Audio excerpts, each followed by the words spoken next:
अस्सलाम वालेकुम। उम्मीद है आप सब लोग खैरियत से होंगे और भरपूर तरीके से अपनी तैयारी कर रहे होंगे। मुझे ज़रा लाइव चैट में बता दें कि क्या आप लोगों को मेरी आवाज़ आ रही है की क्लास।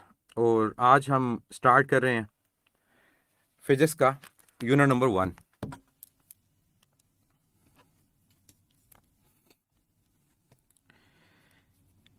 आपको मैं ब्रीफली अगर ओवरऑल बात करूं तो आपको पता होना चाहिए कि हमारे पास जो फिजिक्स का सिलेबस है एज़ पर PMC, आपके टोटल नंबर ऑफ MCQs जो हैं वो 54 हैं। 54 MCQs आपके पूछे जाएंगे। फिर एक और चीज़ आपको जो ख्याल रखनी है वो ये कि जो 54 आपके MCQs हैं इसमें जो 30% आपके MCQs हैं वो एप्लीकेशन बेस हैं और जो 70% आपके MCQs हैं वो रिकॉल के हैं। स्टार्ट करने से पहले मैं आप लोगों को क्लियर करना चाहूँगा ताकि आपको आइडिया हो कि जो 30% एप्लीकेशन बेस्ड क्वेश्चन है और 70% रिकॉल क्वेश्चन है, इनमें डिफरेंस क्या है आपको ये क्लियर होना चाहिए। ये आपको हेल्प करेगा। देखें, ऐसे क्वेश्चन जो डायरेक्टली आप लोग बुक में पढ़ते हैं जिनका आंसर आप डायरेक्ट दे सकते हैं। फॉर एग्जांपल, वो कौन सा लॉ ऑफ मोशन है जो फोर्स को डिफाइन करता है, आपका आंसर होगा फर्स्ट लॉ ऑफ मोशन। वो कौन सा लॉ ऑफ मोशन है जो फोर्स को मेजर करता है, आपका आंसर होगा सेकंड लॉ। तो ये वो चीज़ें जो रिकॉल की हैं, फलां का यूनिट क्या है, फलां का फार्मूला क्या है, ये चीज़ें रिकॉल में आती हैं। 70% आपके MCQs आउट ऑफ 54 MCQs वो रिकॉल के होंगे। लेकिन जो 30% आपके पास MCQs हैं ये एप्लीकेशन बेस है। एप्लीकेशन बेस का मतलब ये होता है कि जो चीज़ आपने पढ़ी क्या उसको आप अप्लाई भी कर सकते हो। फॉर एग्जाम्पल, अभी हम यूनिट जब स्टार्ट करेंगे तो पहला टॉपिक हम डिस्टेंस और डिस्प्लेसमेंट पढ़ेंगे। तो डिस्टेंस और डिस्प्लेसमेंट में आप लोगों को ये तो पता चल गया कि डिस्टेंस और डिस्प्लेसमेंट में क्या डिफरेंस होता है, लेकिन क्या आप उस कॉन्सेप्ट को अप्लाई कर सकते हो? क्या सर्कुलर मोशन में किसी भी पॉइंट पे डिस्प्लेसमेंट फाइंड हो सकती है? क्या सिंपल हार्मोनिक मोशन में किसी भी पॉइंट पे डिस्प्लेसमेंट आप फाइंड कर सकते हो? तो ये उसकी एप्लीकेशन है कि जो चीज़ आपने पढ़ी अब आपने उसको क्या करना है, आपने उसको अप्लाई भी करना है। जो वीडियो की क्वालिटी का इशू है उसमें आप लोग अपनी वीडियो की क्वालिटी को 480 पिक्सल पे कर दें, तो 480 पे आपको बेस्ट क्वालिटी नजर आ रही होगी। तो ये चीज़ें आपको पता होनी चाहिए कि जब आपने तैयारी करनी है तो तैयारी किस तरह से करनी है, क्या चीज़ें आपके पास इंपॉर्टेंट हैं कवर करने के लिए। तो फर्स्ट यूनिट आपका PMC के अकॉर्डिंग, और जो हम भी सिलेबस को फॉलो कर रहे हैं, unit number 1, that is force and motion. अगर हम इसको FSC के सिलेबस के हवाले से बात करें तो FSC के सिलेबस के हवाले से ये आपका चैप्टर नंबर 3 है और हम इस चैप्टर को कंप्लीट कवर करेंगे। कोई एक्स्ट्रा टॉपिक हमने कवर नहीं करना और कोई टॉपिक हमने स्किप भी नहीं करना। 100% हम इसको कवर कर रहे होंगे। सबसे पहले जब भी हम किसी बॉडी की पोजीशन को डिस्कस करते हैं, बॉडी की स्टेट को डिस्कस करते हैं, चाहे वो स्टेट ऑफ रेस्ट हो या स्टेट ऑफ मोशन हो, तो हम उसको डिस्कस करने के लिए एक फ्रेम ऑफ रेफरेंस लेते हैं। तो फ्रेम ऑफ रेफरेंस एक ऐसा हमारे पास रेक्टेंगुलर कोऑर्डिनेट सिस्टम है जहां पर हम बॉडी की पोजीशन को और मोशन को डिस्कस कर रहे होते हैं। अब फ्रेम ऑफ रेफरेंस की बात की जाए तो फ्रेम ऑफ रेफरेंस हमारे पास दो तरह का है। एक हमारे पास होता है फ्रेम ऑफ रेफरेंस इनर्शियल, यानी जिस कोऑर्डिनेट सिस्टम में रहते हुए हम बॉडी की स्टेट को डिस्कस करेंगे, या तो वो इनर्शियल होगा और या वो फ्रेम ऑफ रेफरेंस क्या होगा, वो नॉन इनर्शियल होगा। अब इनर्शियल और नॉन इनर्शियल में क्या डिफरेंस होता है? एक ऐसा फ्रेम ऑफ रेफरेंस जो नॉन एक्सेलेटेड हो, क्या हो, नॉन एक्सेलेटेड। नॉन एक्सेलेटेड का मतलब होता है एक ऐसा फ्रेम ऑफ रेफरेंस जिसमें एक्सेलेशन आपके पास क्या हो, जीरो। यानी अगर मैंने एक कोऑर्डिनेट सिस्टम लिया x, y और z, अगर मेरा वो कोऑर्डिनेट सिस्टम एक्सेलेट नहीं करता, यानी उसकी एक्सेलेशन क्या है, वो जीरो है। अब एक्सेलेशन जीरो होने का मतलब ये होगा कि या तो वो फ्रेम ऑफ रेफरेंस हमारे पास रेस्ट पर होगा, और अगर वो मूव कर रहा होगा तो उसकी जो वेलोसिटी होगी वो क्या होगी, वो यूनिफॉर्म होगी। तो ऐसे फ्रेम ऑफ रेफरेंस को हम इनर्शियल फ्रेम ऑफ रेफरेंस कहते हैं।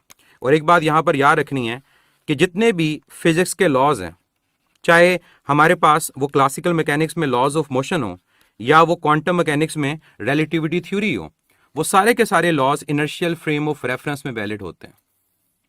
दूसरी तरफ अगर हम आए कि non inertial frame of reference क्या होता है, तो non inertial frame of reference एक ऐसा फ्रेम ऑफ रेफरेंस है, एक ऐसा हमारे पास कोऑर्डिनेट सिस्टम या एक ऐसा रेफरेंस है जो एक्सेलेटेड होता है।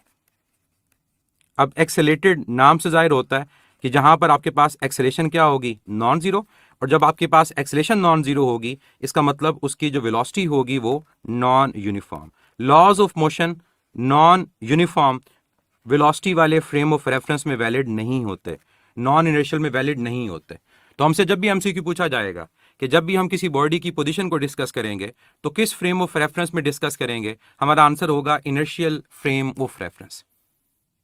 और इनर्शियल फ्रेम ऑफ रेफरेंस क्या है, ये कोऑर्डिनेट सिस्टम है, एक ऐसा कोऑर्डिनेट सिस्टम जिसमें रहते हुए हम किसी बॉडी की पोजीशन को कि अलोंग एक्स उसका कोऑर्डिनेट क्या है, अलोंग वाई उसका कोऑर्डिनेट क्या है, अलोंग जी उसका कोऑर्डिनेट क्या है, हम उसकी पोजीशन को डिस्कस करते हैं और फिर उसकी चेंज इन पोजीशन को, उसकी मोशन को डिस्कस कर रहे होते हैं। नेक्स्ट बात हमारे पास ये आती है कि बॉडी की स्टेट्स क्या हैं। अगर हम बॉडी की स्टेट्स को डिस्कस करते हैं तो हम ये जानते हैं कि इस फ्रेम ऑफ रेफरेंस में बॉडी की दो स्टेट्स होंगी, या तो इस फ्रेम ऑफ रेफरेंस में बॉडी अपनी पोजीशन को चेंज नहीं कर रही होगी यानी रेस्ट पोजीशन, या फिर उस फ्रेम ऑफ रेफरेंस में बॉडी अपनी पोजीशन को चेंज कर रही होगी और उसको क्या बोलेंगे, that is state of motion. यानी जिस फ्रेम ऑफ रेफरेंस में रहते हुए हम बॉडी की पोजीशन को देख रहे हैं, अगर उसमें रहते हुए बॉडी अपनी पोजीशन चेंज ना करे, जहां पर है वहीं पर है, उसका ओरिजिन से डिस्टेंस एक जैसा रहे, तो हमारे पास ये क्या है, ये स्टेट ऑफ रेस्ट है। लेकिन अगर उस फ्रेम ऑफ रेफरेंस में बॉडी क्या करे, चेंज करे अपनी पोजीशन को, जो भी रेफरेंस पॉइंट होगा उसके रेफरेंस से, और वो रेफरेंस पॉइंट क्या है, फ्रेम ऑफ रेफरेंस, तो हमारे पास ये क्या कहलाएगी, ये हमारे पास स्टेट ऑफ मोशन कहलाएगी। हमने इस यूनिट के अंदर जो डिस्कस करना है वो बेसिकली मोशन को डिस्कस करना है और मोशन के इफेक्ट्स को डिस्कस करना है। अब मोशन के इफेक्ट्स के अंदर सबसे पहले हमारा जो टॉपिक कवर होगा that is the difference between distance and displacement. बड़ा ही सिंपल टॉपिक हमें लगता है, लेकिन इस टॉपिक से रिलेटेड हमारे एमसीक्यूज कई दफ़ा बहुत कॉम्प्लिकेटेड होते हैं, और अगर हम एमडी कैट के पास पेपर्स को देखें तो हमें इससे रिलेटेड एमसीक्यूज मिल रहे होते हैं। अब डिस्टेंस और डिस्प्लेसमेंट में क्या डिफरेंस है, मैं अगर आपसे एक सवाल पूछता हूं, जल्दी से मुझे आंसर दीजिएगा कि डिस्टेंस और डिस्प्लेसमेंट की आपस में जो रेशो है वो क्या होती है, ग्रेटर देन 1 और इक्वल टू 1।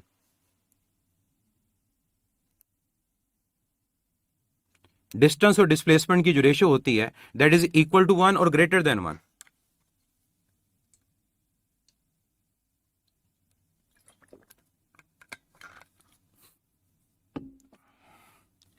अच्छा, बच्चों का आंसर जो आया वो डिपेंड करता है कंडीशन पे, बिल्कुल बात ठीक है। फिर ग्रेटर देन 1 भी आ रहा है, इक्वल टू 1 भी आ रहा है। याद रखिएगा इन जनरल जब भी डिस्टेंस और डिस्प्लेसमेंट की रेशो हमसे पूछेगा तो याद रखें ये या तो इक्वल टू 1 होती है या ग्रेटर देन 1 होती है। क्या होती है, या तो इक्वल टू 1 और या फिर ग्रेटर देन 1। अब इस टॉपिक में हम डिफरेंट एग्जांपल्स में इनको देखेंगे कि कब ये इक्वल होता है और कब ये ग्रेटर होता है। अब डिस्टेंस क्या होता है, डिस्टेंस हमारे पास होता है total length of the path, यानी बॉडी मूव करते हुए जिस पाथ को फॉलो करती है, अगर उस पाथ की लेंथ को फाइंड कर लिया जाए तो दैट इज कॉल्ड डिस्टेंस। मैं आपको एक एग्जांपल देता हूं। फर्ज करो हमारे पास एक बॉडी एक कर्व पाथ में मूव करती है, कि लेट्स से हमारे पास ये कोऑर्डिनेट सिस्टम है, रेफरेंस है, फ्रेम ऑफ रेफरेंस एक्स और वाई, और इस फ्रेम ऑफ रेफरेंस में एक ऑब्जेक्ट मूव करता है from A to point B, और ए टू बी मूव करते हुए वो इस कर्व पाथ को अडॉप्ट करता है। तो डिस्टेंस की डेफिनेशन के मुताबिक हम अगर इस कर्व पाथ की लेंथ को फाइंड कर लें तो ये हमारे पास क्या होगा, ये डिस्टेंस होगा। इसी तरह से अगर मैं आपको एक और एग्जांपल देता हूं, तो फर्ज करो हमारे पास एक सर्कुलर पाथ है और हमारे पास बॉडी एक कंप्लीट रोटेशन करती है। इस सर्कुलर पाथ का लेट्स से हमारे पास जो रेडियस है वो आर है, और बॉडी पॉइंट ए से मूव करके दोबारा पॉइंट ए पर आ जाती है। तो एक उसने कंप्लीट रोटेशन कर दी, एक कंप्लीट राउंड मुकम्मल कर लिया। अगर हमसे पूछा जाए कि इस कंप्लीट राउंड में उसका जो ओवरऑल डिस्टेंस है वो कितना है, तो आप जानते हैं कि डिस्टेंस लेंथ है। तो सर्कल की जो लेंथ होती है उसको क्या बोलते हैं? सर्कल की लेंथ को बोलते हैं सरकमफेरेंस। सर्कल की जो लेंथ होती है उसको क्या बोलते हैं? सरकमफेरेंस। इसका मतलब जो डिस्टेंस होगा वो सरकमफेरेंस के इक्वल होगा, वो 2πr के इक्वल होगा। यानी डिस्टेंस बेसिकली लेंथ है। एक और एग्जांपल से आपको मैं बताता हूं इसको। हमारे पास एक प्लेयर है, वो एक बॉल को हवा में उछालता है, अपवर्ड थ्रो करता है और कुछ देर के बाद बॉल को दोबारा से कैच कर लेता है।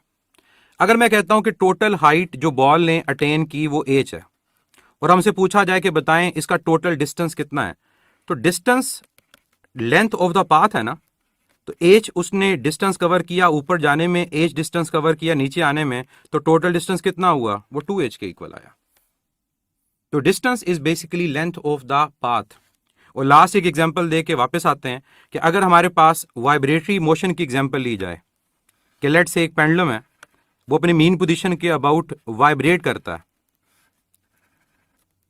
तो अगर मैं कहता हूं कि मेरे पास यहां पर एम्पलीट्यूड जो है वो a के इक्वल है, तो वन वाइब्रेशन में उसका जो टोटल डिस्टेंस होगा वो कितना होगा? वन वाइब्रेशन में उसका टोटल डिस्टेंस कितना होगा अगर उसका एम्पलीट्यूड a है? मैं डिस्टेंस पूछ रहा हूं, डिस्प्लेसमेंट नहीं। 4 टाइम्स एम्पलीट्यूड। रीजन क्या है? देखिए उसने मीन पोजीशन से स्टार्ट किया, तो a डिस्टेंस कवर किया जाने में, a डिस्टेंस कवर किया आने में, ये हुई हाफ वाइब्रेशन। फिर एक डिस्टेंस एक्सट्रीम तक जाने में और ए डिस्टेंस एक्सट्रीम से वापस आने में। तो इस केस में अगर हमसे पूछा जाता कि हमारा टोटल डिस्टेंस कितना है, तो हमारा आंसर होगा 4 टाइम्स एम्पलीट्यूड। तो distance is simply length of the path. जो पाथ फॉलो करें उसकी लेंथ को फाइंड कर लें, आपका डिस्टेंस कैलकुलेट हो जाएगा। लेकिन जो डिस्प्लेसमेंट होती है, displacement is basically shortest distance between the 2 points in a specific direction. Displacement क्या है? डिस्प्लेसमेंट आपके पास शॉर्टेस्ट डिस्टेंस होता है बिटवीन द 2 पॉइंट्स। कौन कौन से point? Between initial and final point. और इतना कहना जरूरी काफी नहीं है कि सिंपली ये दो पॉइंट्स के दरमियान शॉर्टेस्ट डिस्टेंस होगा। डिस्प्लेसमेंट वेक्टर है, तो हमें ये साथ कहना पड़ेगा कि जो उसका शॉर्टेस्ट डिस्टेंस होगा वो एक स्पेसिफिक डायरेक्शन में होगा। ये हमारे पास कहलाएगा डिस्प्लेसमेंट। अब लेफ्ट वाली एग्जांपल में अगर मुझे डिस्प्लेसमेंट को कैलकुलेट करना है, मैं क्या करूंगा? मैं डिस्प्लेसमेंट को कैलकुलेट करने के लिए यहां पर एक शॉर्टेस्ट डिस्टेंस फाइंड करूंगा। और सबसे आसान तरीका बताता हूं शॉर्टेस्ट डिस्टेंस का क्या होता है।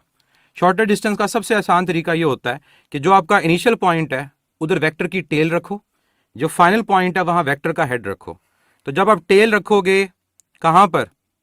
इनिशियल पॉइंट पर। हेड रखोगे कहां पर? फाइनल पॉइंट के ऊपर। तो ऑटोमेटिकली क्या होगा? आपके पास डिस्प्लेसमेंट वेक्टर फाइंड हो जाएगा। तो मैंने वही काम किया, मैंने टेल रखी इनिशियल पॉइंट पे, हेड रखा फाइनल पॉइंट पे, तो ये जो मेरे पास वेक्टर आया, ये वेक्टर क्या है? ये डिस्प्लेसमेंट है। और यही इन दोनों के दरमियान क्या है? ये एक शॉर्टेस्ट डिस्टेंस है। तो आइंदा कभी भी आपने कहीं पर डिस्प्लेसमेंट वेक्टर ड्रॉ करना होगा तो आपने इनिशियल से फाइनल पॉइंट की तरफ एक स्ट्रेट लाइन ड्रॉ कर देनी है, एक वेक्टर ड्रॉ कर देना है जिसकी टेल इनिशियल पॉइंट पे और हेड उसका फाइनल पॉइंट पे होगा। और जब आप उस वेक्टर की लेंथ को फाइंड करोगे, डिस्प्लेसमेंट की मैग्नीट्यूड आ जाएगी। और ये एक स्पेसिफिक डायरेक्शन है जो आप ले रहे हो। डिस्प्लेसमेंट के बारे में एक बात और कही जाती है, और वो क्या बात है? कहते हैं displacement is basically change in position of a body. Displacement क्या है? ये बॉडी की पोजीशन का चेंज है इन अ स्पेसिफिक डायरेक्शन। यानी जब तक एक बॉडी अपनी पोजीशन को चेंज नहीं करती, बॉडी डिस्प्लेस नहीं करती। इसलिए तो कहते हैं कि जब बॉडी अपना राउंड कंप्लीट करे तो जहां से चली दोबारा वहीं पर आ गई। तो जहां से चली अगर दोबारा वहीं पर आ गई, इसका मतलब क्या हुआ? इसका मतलब यह हुआ कि हमारे पास ओवरऑल उसके राउंड के अंदर उसकी पोजीशन चेंज नहीं हुई, तो डिस्प्लेसमेंट की वैल्यू क्या होगी? वो 0 होगी।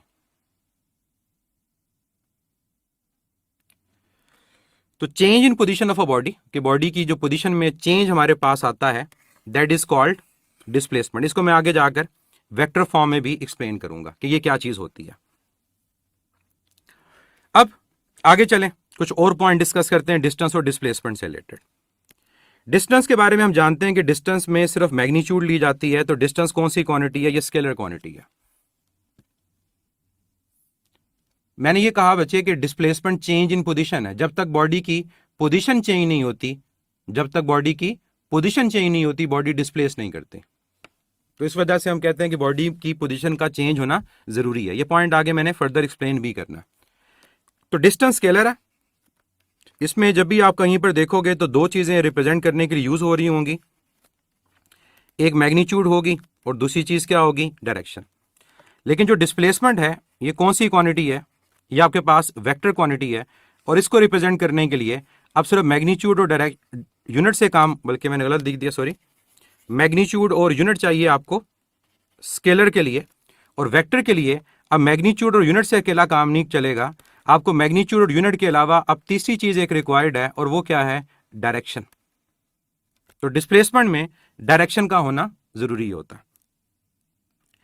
एक और पॉइंट एमसीक्यू के हवाले से, स्पेसिफिकली डिस्प्लेसमेंट का। डिस्प्लेसमेंट के बारे में यह कहा जाता है कि डिस्प्लेसमेंट में जो बॉडी का शॉर्टेस्ट डिस्टेंस होता है, यह बेसिकली एक यूनिक पाथ होता है। डिस्प्लेसमेंट में जो बॉडी का शॉर्टेस्ट डिस्टेंस होता है, यह क्या होता है? यह एक यूनिक पाथ होता है। यूनिक पाथ का मतलब समझिएगा। यूनिक पाथ का मतलब यह है कि वो पाथ एक्चुअल पाथ भी हो सकता है और उसके अलावा भी हो सकता है। जैसे आप इस एग्जाम्पल को देखो, इस एग्जाम्पल के अंदर जो डिस्प्लेसमेंट था, क्या वो एक्चुअल पाथ था? कि जो बॉडी ने पाथ फॉलो किया, क्या वही पाथ उसकी डिस्प्लेसमेंट थी? नो। तो यूनिक पाथ का मतलब होगा कि दैट मे और may not be the actual path. तो अगर एमसीक्यू पूछा जाए कि क्या डिस्प्लेसमेंट हमेशा जो बॉडी का एक्चुअल पाथ होता है वो होता है? नो। वो एक्चुअल पाथ हो भी सकता है और एक्चुअल पाथ नहीं भी हो सकता। अब जैसे मैंने आपको एग्जांपल ये जो दी कर्व पाथ की, क्या यहां पर एक्चुअल पाथ था? नो। फिर माइंड में ये आता है कि कब ऐसा होता है कि दोनों का पाथ सेम होता है। तो याद रखिएगा कि जब बॉडी स्ट्रेट लाइन में मूव करेगी, तो स्ट्रेट लाइन में मूव करते हुए जो आपका यूनिक पाथ है वो आपका एक्चुअल पाथ भी है। स्ट्रेट लाइन में मूव करते हुए जो आपका यूनिक पाथ होगा वही आपका क्या होगा? एक्चुअल पाथ भी होगा। लेकिन उसके अलावा हमेशा हमारे पास जो डिस्प्लेसमेंट होगी वो एक यूनिक पाथ कंसीडर किया जाएगा। आगे चलते हैं। अगर डिस्टेंस हमारे पास स्केलर क्वांटिटी है तो याद रखिएगा स्केलर हमेशा पॉजिटिव होता है। तो ये हमेशा क्या होगा? पॉजिटिव होगा, ऑलवेज पॉजिटिव। और अगर हमारे पास डिस्टेंस की बात की जाए तो किसी भी कोर्स ऑफ मोशन में, एक मोशन के दौरान हमारे पास जो डिस्टेंस होता है वो हमेशा बढ़ता है, ऑलवेज इंक्रीजेस। इस सर्कुलर पाथ में बॉडी ने एक राउंड मुकम्मल किया, डिस्टेंस 2πr। बॉडी ने 2 कंप्लीट किए 2 टाइम्स 2πr, 3 किए 3 टाइम्स 2πr, 4 किए 4 टाइम्स 2πr। पेंडुलम अपनी वाइब्रेशन कंप्लीट करता है, एक डिस्टेंस 4 टाइम्स एम्पलीट्यूड, 2 कंप्लीट करेगा 2 times force of time amplitude, 3 करेगा 3 टाइम्स।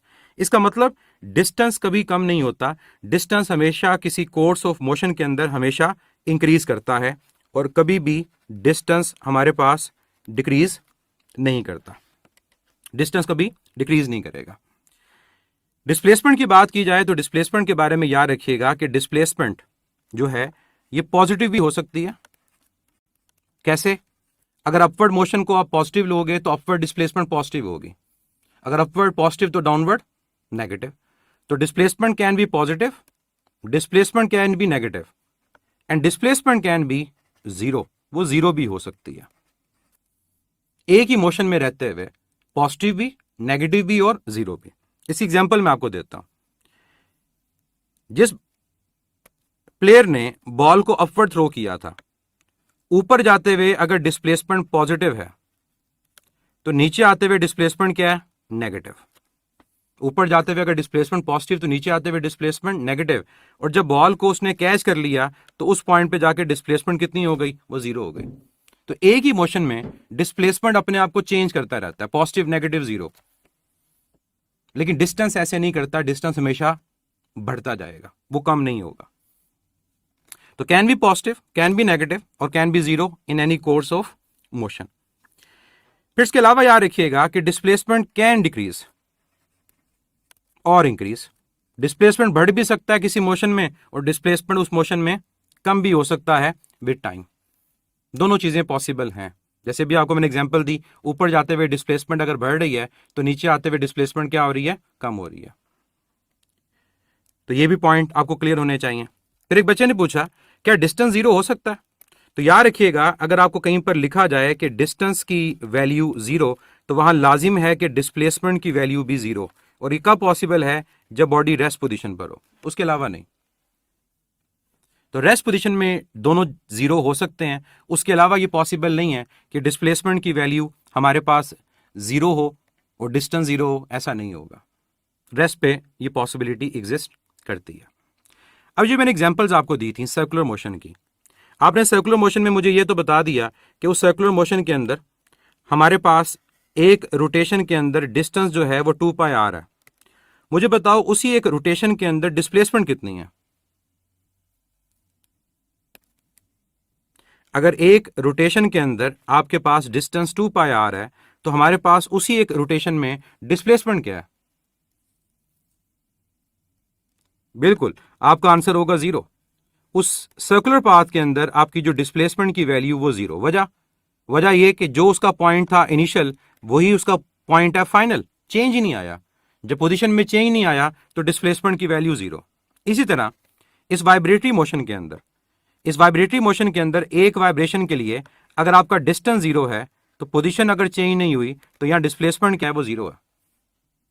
सिमिलरली जो बॉल को आपने अपवर्ड थ्रो किया था वहां डिस्टेंस तो 2h था लेकिन पोजीशन में चेंज नहीं आया तो आपके पास डिस्प्लेसमेंट की वैल्यू यहां पर क्या है, वो जीरो है। तो ये तीनों जो मैंने एग्जांपल दी, मैंने कंप्लीट राउंड के लिए एग्जांपल दी, तो तीनों में हमारे पास डिस्प्लेसमेंट की वैल्यू क्या आ रही है, जीरो आ रही है।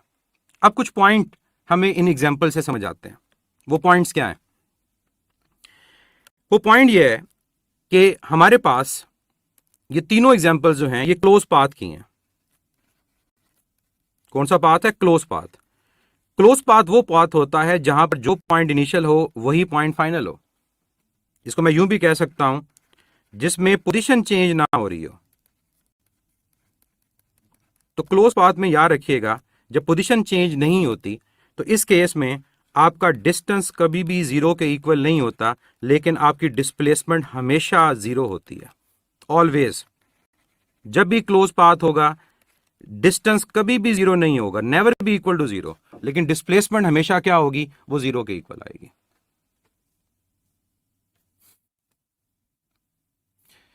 अब्दुल बासित डिस्टेंस जीरो के इक्वल है, डिस्प्लेसमेंट जीरो नहीं, ऐसा पॉसिबल नहीं होता क्योंकि डिस्प्लेसमेंट और डिस्टेंस इक्वल हो सकते हैं, कभी भी डिस्प्लेसमेंट डिस्टेंस से ग्रेटर नहीं हो सकता।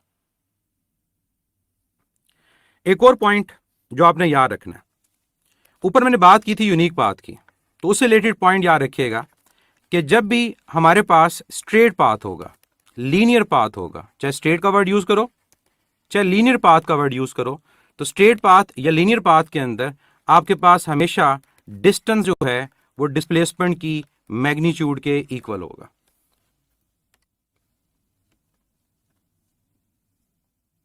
ठीक है, तो यहां पर आप देख सकते हो कि इस केस में, इस एग्जांपल के अंदर, कि स्ट्रेट पाथ की एग्जांपल के अंदर आपके पास जो यूनिक पाथ आपका है डिस्प्लेसमेंट के लिए वही आपका क्या है, वो एक्चुअल पाथ है।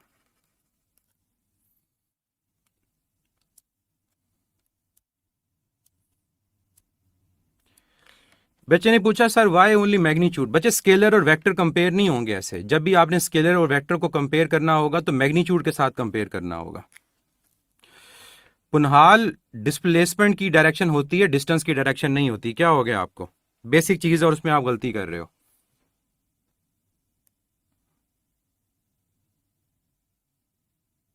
रकिया पूछती है द टॉप पोजीशन में बॉल जब रेस्ट पर होती है तो डिस्टेंस और डिस्प्लेसमेंट उस पॉइंट पे कह सकते हैं इक्वल होगा। चलिए नेक्स्ट पॉइंट पे चले।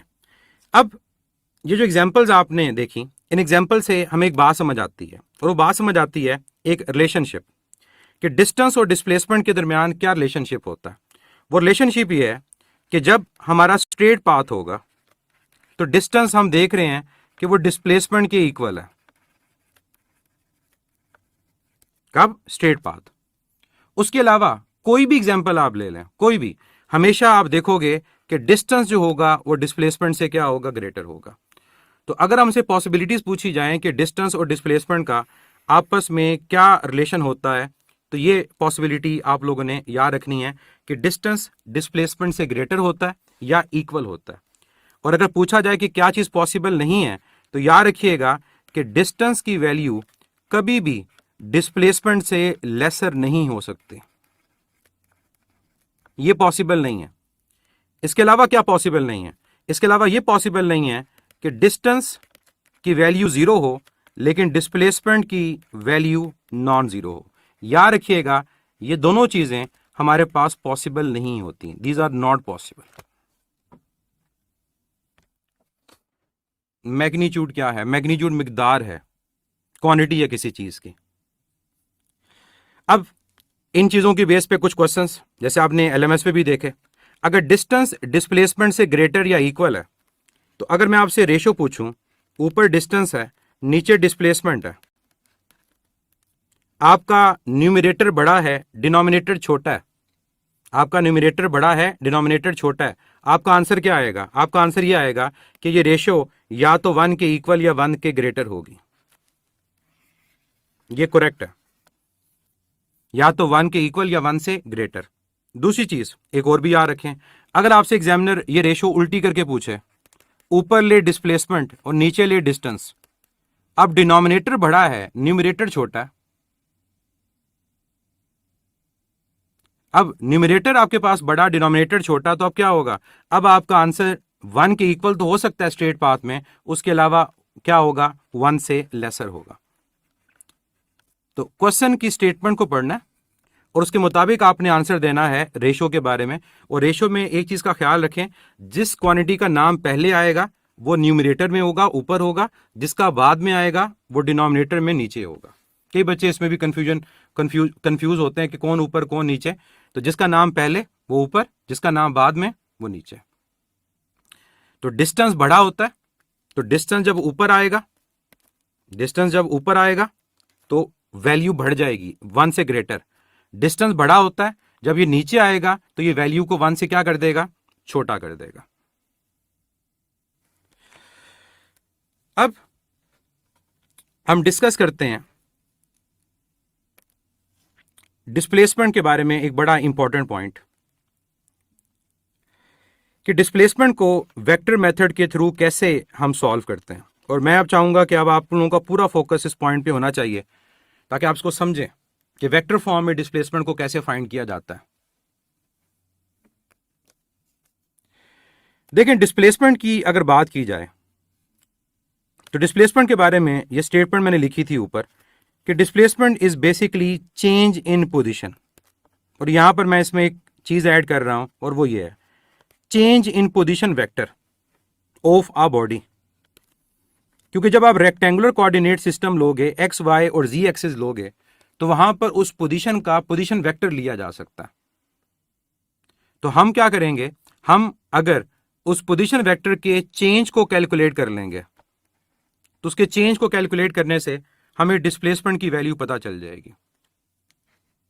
अब आ जाएं इसकी तरफ कि कैसे। छोड़ दें लाइव चैट में मैसेजेस। मैंने शुरू में कहा था कि फोकस करें, जो पढ़ रहे हैं उस पर फोकस करें।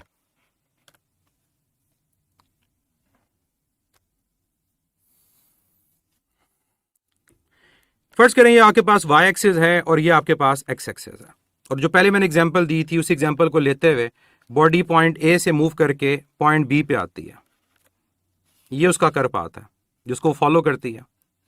हमें एग्जामिनर ये कहता है कि जब पॉइंट ए से बॉडी पॉइंट बी पे आई तो ए के जो कोऑर्डिनेट्स हैं वो हैं 2 7। 2 7 का मतलब होता है अलोंग एक्स उसकी पोजीशन 2 है, अलोंग वाई उसकी पोजीशन 7 है। और जो बी है उसके कोऑर्डिनेट हमें ये कहेंगे कि उसके कोऑर्डिनेट हमारे पास हैं 6 4, मतलब अलोंग एक्स उसकी पोजीशन 6 है और अलोंग वाई उसकी पोजीशन कितनी है? 4 है। आपको एग्जामिनर कहेगा इन पॉइंट्स को देने के बाद फाइंड करें हमारे पास अगर body A to B move करती है फ्रॉम 2 7 टू 6 4, उस बॉडी की डिस्प्लेसमेंट क्या है। और आप जब ऑप्शंस को देखते हो तो आपको ऑप्शंस में दो चीजें नजर आती हैं। हर ऑप्शन के अंदर आपको मैग्नीट्यूड भी नजर आती है कि फर्ज करो 2 मीटर, 3 मीटर, 5 मीटर, और इसके अलावा आपको यह भी नजर आता है कि उसकी डायरेक्शन भी आपको लिखी हुई है, north east, north west, first quadrant, second quadrant, third quadrant, इस तरह से, या एंगल की फॉर्म में गिवन है। अब हम किस तरह से इस क्वेश्चन को सॉल्व करेंगे, पहले मैं आपको मेथड बताता हूं और उसके बाद मैं आपको क्या करूंगा, मैं आपको इसका शॉर्टकट बताऊंगा। पहले मेथड सुने क्या है। इस स्टेटमेंट के मुताबिक हमने पोजीशन वेक्टर का चेंज फाइंड करना है। तो क्या करेंगे, हम यहां पर पोजीशन वेक्टर्स को ड्रॉ करेंगे। एक पोजीशन वेक्टर हम ड्रॉ करेंगे पॉइंट ए के ऊपर। अब पोजीशन वेक्टर अगर किसी को याद नहीं है तो उसके लिए बता दूं, पोजीशन वेक्टर स्टार्ट होता है ओरिजिन से, उसकी टेल ओरिजिन पे होती है और हेड उस पॉइंट पे होता है जिसकी पोजीशन फाइंड करनी है। इसको मैं नाम दे देता हूं आर ए का। और दूसरा जो पोजीशन वेक्टर है वो मैं ड्रॉ करता हूं ओरिजिन से लेकर कहां तक, बी तक, और उसको मैं नाम दे देता हूं, ये क्या है, ये आर बी। अब इस केस में डिस्प्लेसमेंट क्या है। अगर मैं यहां पर डिस्प्लेसमेंट की बात करूं तो डिस्प्लेसमेंट है शॉर्टेस्ट डिस्टेंस, और इस शॉर्टेस्ट डिस्टेंस के लिए मैं एक वेक्टर ड्रॉ करूंगा जो ए से स्टार्ट होकर कहां तक जाएगा, बी तक, और इस वेक्टर को मैं यहां नाम दे देता हूं डिस्प्लेसमेंट के लिए डेल्टा आर। तो ये मुझे डेल्टा आर कैलकुलेट करना है। अब जैसे ही मैंने पोजीशन वेक्टर को ड्रॉ किया, मैंने डेल्टा आर को रिप्रेजेंट किया, तो मुझे एक सामने एक हेड टू टेल रूल से बनती हुई एक डायग्राम नजर आ गई, जिसमें ये मेरे पास आर ए है। इस आर ए के अंदर अगर आप देखो तो इसका हेड इसकी टेल से मिल रहा है, ये डेल्टा आर, और ये देख रहे हैं हम कि इन दोनों का रिजल्टेंट आ रहा है जो किसके इक्वल है, आर बी। क्योंकि जो रिजल्टेंट होता है वो पहले वेक्टर की टेल से आखिरी वेक्टर के हेड तक होता है। तो इस डायग्राम को देखते हुए क्या मैं लिख सकता हूं कि R A vector delta R में ऐड हो रहा है और ये किसके इक्वल है, ये आर बी के इक्वल है। तो अगर मुझे डेल्टा आर कैलकुलेट करना है तो आर ए राइट पर आकर क्या हो जाएगा, सब्ट्रैक्ट। तो डेल्टा आर की वैल्यू क्या आ जाएगी, डेल्टा आर की वैल्यू आ जाएगी R B minus R A. ये वो डेफिनेशन है जिसका जिक्र मैंने ऊपर किया कि what is displacement. Displacement is basically change in position, कि ये उन पोजीशन वेक्टर्स का चेंज है। और चेंज कैसे फाइंड करना है, फाइनल में से इनिशियल को सेपरेट करना। अब वेक्टर कैसे लिखते हैं, अगर आपको कोऑर्डिनेट्स गिवन हो तो आप उस कोऑर्डिनेट से वेक्टर कैसे लिखोगे, पहला आई के लॉन्ग होता है, उसके साथ आई लिख दोगे। अगर नेगेटिव होता तो नेगेटिव 2i, दूसरा जे के लॉन्ग जे लिख दोगे, और अगर तीसरा भी होता उसके साथ के लिख देते हैं। और जो सेकंड वेक्टर है उसको मैं अगर लिखूं तो वो 6i प्लस 4j होगा। अब यहां पर आपने डेल्टा आर की वैल्यू को पुट कर देना। डायरेक्ट करना चाहो डायरेक्ट कर दो, यहां पर रखो बी वेक्टर को और बी वेक्टर में से ए को सेपरेट कर दो। बी है 6i प्लस 4j और जो ए है वो 2i प्लस 7j है। सब्ट्रैक्शन कैसे होती है, i सब्ट्रैक्ट i से होगा और j सब्ट्रैक्ट j से होगा। अब i को i से और j को j से सब्ट्रैक्ट करो तो 6 में से 2 सब्ट्रैक्ट होगा तो 4 आएगा, और 4 माइनस 7 ये नेगेटिव 3j आएगा। मैंने क्या किया, मैंने डेल्टा आर को लिख लिया कि वो चेंज इन पोजीशन है। अब डेल्टा आर अगर चेंज इन पोजीशन है तो आपने फाइनल में से इनिशियल को सेपरेट करना। तो आर बी वेक्टर मैंने यहां लिख दिया, ये फाइनल, आर ए मैंने यहां लिख दिया। हमेशा आई में ऐड और सब्ट्रैक्ट होता है, जे में ऐड और सब्ट्रैक्ट होता है। तो आपने 6i में से 2i सब्ट्रैक्ट किया, 4i आ गया, और 4j में से 7 जब सब्ट्रैक्ट करोगे तो 4j माइनस 7 ये माइनस 3j आएगा। ये आ गया डिस्प्लेसमेंट वेक्टर। अब आगे अगर आपको कैलकुलेट करनी है मैग्नीट्यूड, तो वेक्टर की मैग्नीट्यूड फाइंड करने का तरीका आप लोग जानते हो कि क्या होता है, एक्स कोऑर्डिनेट का स्क्वायर प्लस वाई कोऑर्डिनेट का स्क्वायर, और अगर z होता तो z कोऑर्डिनेट का स्क्वायर। एक्स का कोऑर्डिनेट क्या है 4, y का कोऑर्डिनेट क्या है -3, तो 4 का स्क्वायर 16, 3 का 9, 16 प्लस 9 25, और 25 का अंडर रूट क्या होता है 5। यूनिट सा लिख दूंगा, मीटर नहीं लिखूंगा, मीटर तो गिवन ही नहीं है, तो मीटर कैसे लिख रहे हो आप। जब यूनिट गिवन होते हैं तो तब यूनिट लिखते हैं, जब यूनिट गिवन ना हो तो यूनिट्स लिखा जाता है, सिर्फ 5 यूनिट्स। अब आगे इंपॉर्टेंट चीज डायरेक्शन। अब डायरेक्शन में आपको 3 तरह से समझाऊंगा। या तो आपकी ऑप्शंस के अंदर लिखा होगा क्वाड्रेंट कि ये डिस्प्लेसमेंट किस क्वाड्रेंट के अंदर है, या फिर आपके पास लिखा होगा north, east, west, north, south के अकॉर्डिंग, और या फिर वहां पर एंगल की फॉर्म में पूछा जाएगा। वन बाय वन तीनों को देखें।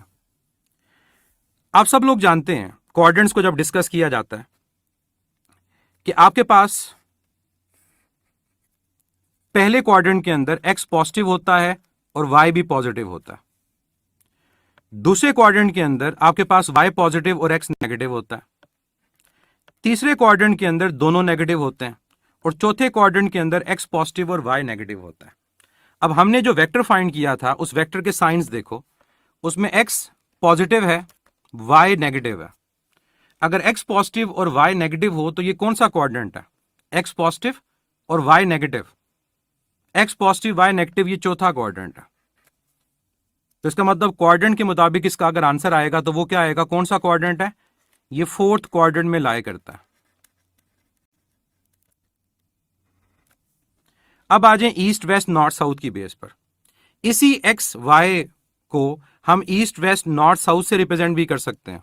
और वो कैसे करेंगे? हम एक्स को बोलेंगे ईस्ट तो नेगेटिव एक्स को बोलेंगे वेस्ट, वाई को बोलेंगे नॉर्थ तो नेगेटिव वाई को बोलेंगे साउथ। अब जरा इसके मुताबिक बताएं वेक्टर कहां लाई करता है?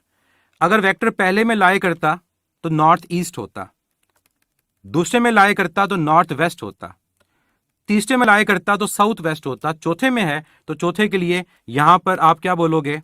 आप बोलोगे साउथ ईस्ट।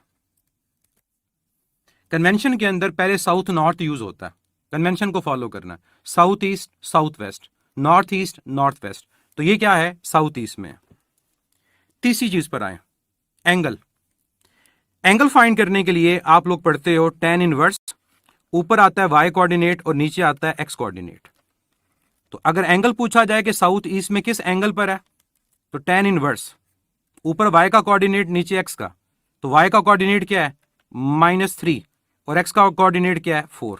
तो यहां से आगे आप सॉल्व नहीं कर सकते अनलेस आपके पास कैलकुलेटर ना हो या ऐसी वैल्यू ना हो जिसको आप कैलकुलेटर के बगैर सॉल्व कर सकते हो।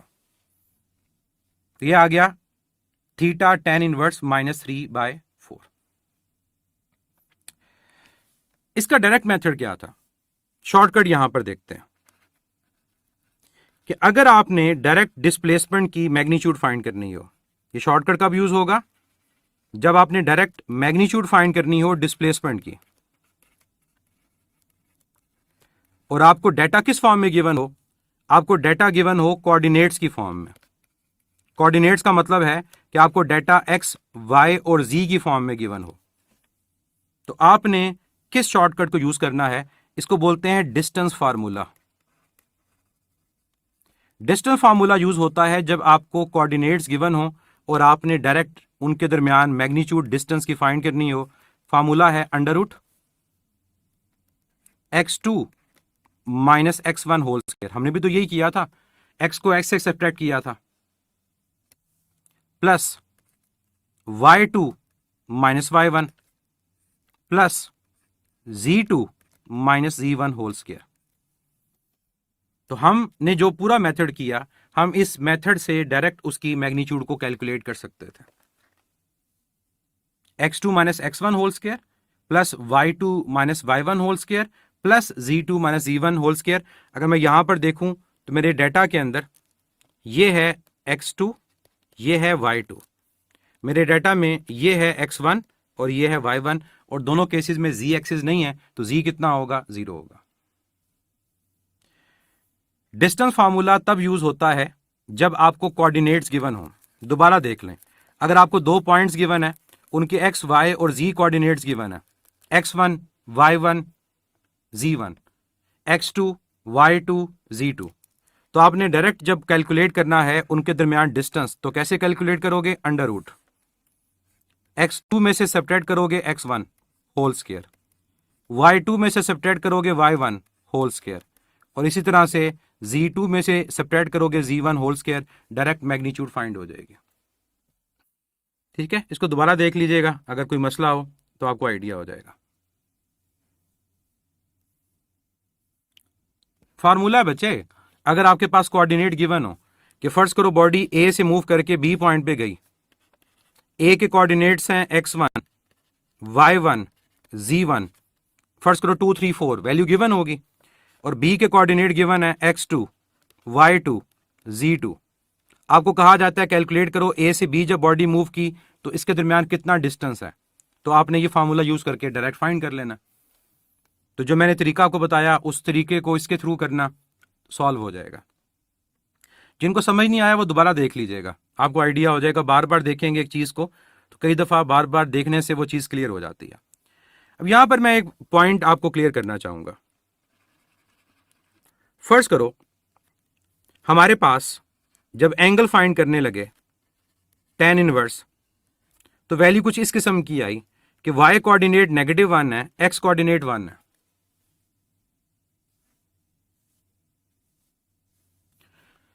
ठीक है, अब ये जो है सॉल्व होने से आ गया tan इनवर्स -1। अब एग्जामिनर आपको tan इनवर्स -1 ऑप्शन में नहीं देता और उसकी जगह पर यहां पर एक एंगल गिवन है, तो बताओ ये एंगल कौन सा होगा। मैं आपको 4 ऑप्शन दे देता हूं। ये एंगल आपके पास 45 डिग्री है, ये एंगल आपके पास 135 डिग्री है, ये एंगल आपके पास 225 डिग्री है, या फिर ये एंगल 315 डिग्री है। क्या आंसर होगा इसमें से?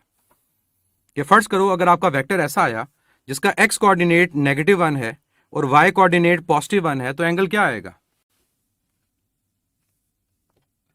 गलती कर रहे हैं बच्चे, गौर से देखो। मैंने जो आपको ऑप्शंस दी उसमें आपके पास y नेगेटिव है, x पॉजिटिव है। y नेगेटिव और x पॉजिटिव किस क्वाड्रेंट में होता है? ये चौथे क्वाड्रेंट में होता है। अब गौर से देखें और बताएं इनमें से कौन सा एंगल है जो चौथे क्वाड्रेंट के अंदर है। इनमें से कौन सा एंगल है जो चौथे क्वाड्रेंट के अंदर है?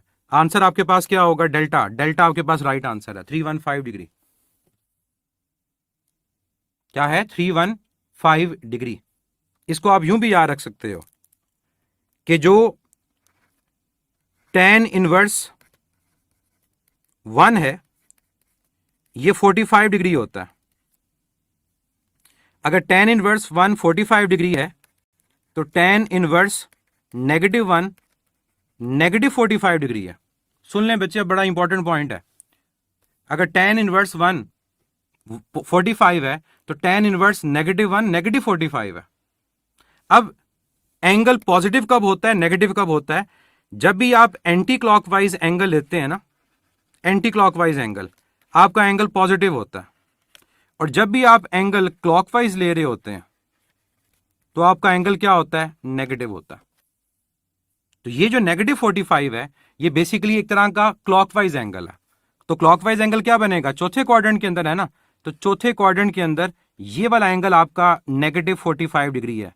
तो मुझे बताओ अगर ये वाला एंगल -45 है तो बाकी ये रिमेनिंग एंगल कितना है? क्या ये रिमेनिंग एंगल फाइंड करने के लिए 360 डिग्री -45 नहीं होगा? तो आपका आंसर क्या आएगा? 315 डिग्री। और इसकी जरूरत थी भी नहीं ऐसे करने की, हम डायरेक्ट बता सकते थे कि अगर हमें नजर आ रहा है कि हमारा y नेगेटिव है, x पॉजिटिव है, तो ये चौथा क्वाड्रेंट है। 45 डिग्री पहले क्वाड्रेंट के अंदर होता है, 135 दूसरे क्वाड्रेंट में होता है, 225 थर्ड क्वाड्रेंट में होता है, और ये किस में होता है? ये फोर्थ क्वाड्रेंट में होता है। तो ये आपने याद रखना है कि कई दफा ऐसे एंगल भी आते हैं, आगे भी हम ऐसे क्वेश्चंस करेंगे तो एक तरह की आपकी रिवीजन हो जाएगी। डिस्प्लेसमेंट के हवाले से लास्ट पॉइंट और एक इंपॉर्टेंट जिससे रिलेटेड आप एमसीक्यूज भी एलएमएस पे देख रहे हो और पास पेपर में भी आ चुके हैं कि कई दफा हमें सर्कुलर मोशन के क्वेश्चन आते हैं और सर्कुलर मोशन के अंदर हमने डिस्टेंस और डिस्प्लेसमेंट को कैलकुलेट करना होता है। Distance and displacement in circular motion. इस टॉपिक को कवर करने के लिए हम यहां पर एक एग्जांपल लेते हैं, और एग्जांपल मैं लेता हूं एक सर्कुलर पाथ की।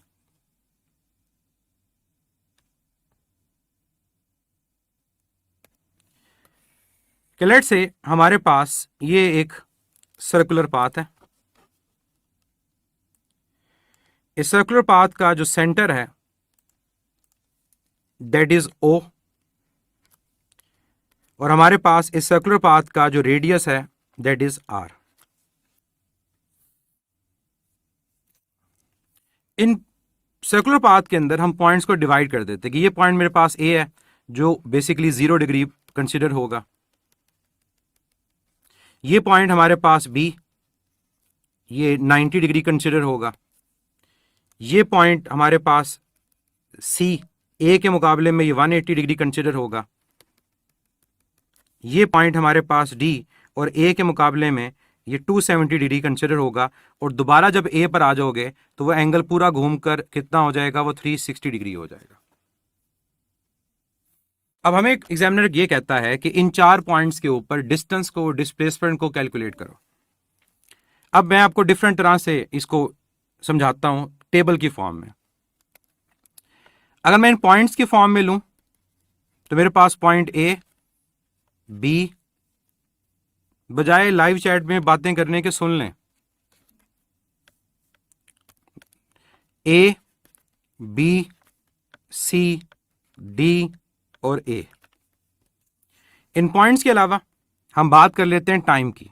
एक सर्कल के 4 हिस्से किए ना, जब 4 हिस्से किए तो A पॉइंट पे टाइम कितना होगा Z, B पॉइंट पे टाइम कितना होगा, B पॉइंट सर्कल का चौथा हिस्सा है तो T/4, C पॉइंट सर्कल का हाफ है T/2, D पॉइंट सर्कल का 3/4 है तो ये 3/4 ऑफ T आएगा, और दोबारा A पर आ गए, टाइम T मुकम्मल हो गया, क्लोज पाथ बन रहा है।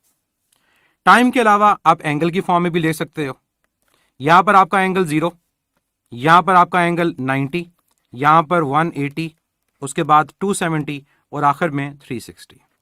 इसको आप 90 को π/2 भी लिख सकते हो, 180 को π, 270 को 3π/2 और 360 को 2π। इसके अलावा हमारे पास ये चीजें मेंशन हो सकती हैं in the form of rotation भी, कि यहां रोटेशन 0 है, यहां आपकी रोटेशन कितनी हुई 1/4, यहां आपकी हाफ रोटेशन हुई, यहां पर आपकी रोटेशन 3/4 हुई, और आखिर में आपकी रोटेशन कितनी हो गई, आपकी 1 रोटेशन हो गई।